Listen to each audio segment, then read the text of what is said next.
Il n'aurait jamais dû prendre cet avion, les graves accusations d'un proche de Charles Aznavour au sujet de sa mort. Dimanche 2 juin 2024, l'éditeur musical Gérard Davoust est revenu sur les derniers instants de son ami Charles Aznavour au cours d'un entretien accordé au Journal du Dimanche. Il a notamment pointé du doigt le dernier voyage en avion de Charles Aznavour qui, selon lui, aurait précipité la disparition du chanteur. Il est l'un des monuments de la chanson française. Après 70 ans de carrière au cours de laquelle il aura écrit plus de 1200 chansons, Charles Aznavour est mort le 1er octobre 2018 à l'âge de 94 ans. Je suis le premier Français dans le monde, si est déjà beaucoup. J'ai chanté dans 110 pays. Certains même ont disparu depuis, avait confié Charles Aznavour au Journal du Dimanche. Celui qui avait fait ses débuts auprès d'Édith Piaf laissait derrière lui 5 enfants, et des millions de fans éplorés.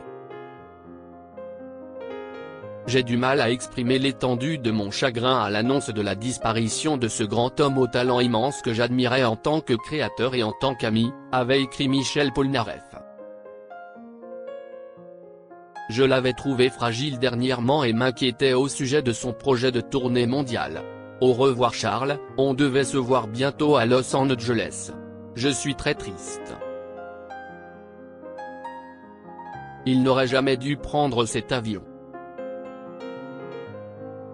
Dimanche 2 juin, au cours d'un entretien accordé au Journal du Dimanche, l'éditeur musical Gérard Davoust est revenu sur les jours qui ont précédé la disparition de son ami Charles Aznavour.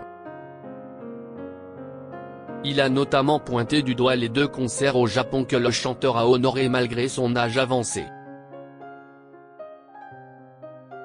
Il pétait la forme, surpris même d'être aussi peu fatigué après un tel voyage. C'était un vendredi, s'est-il souvenu.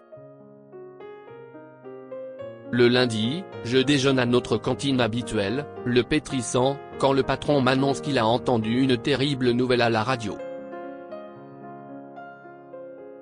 Pas besoin d'en dire plus, j'avais compris. Charles n'aurait jamais dû prendre cet avion pour le Japon.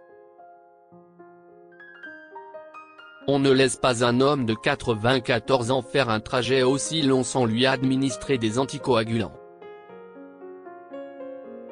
Il est mort d'une embolie pulmonaire dans son bain.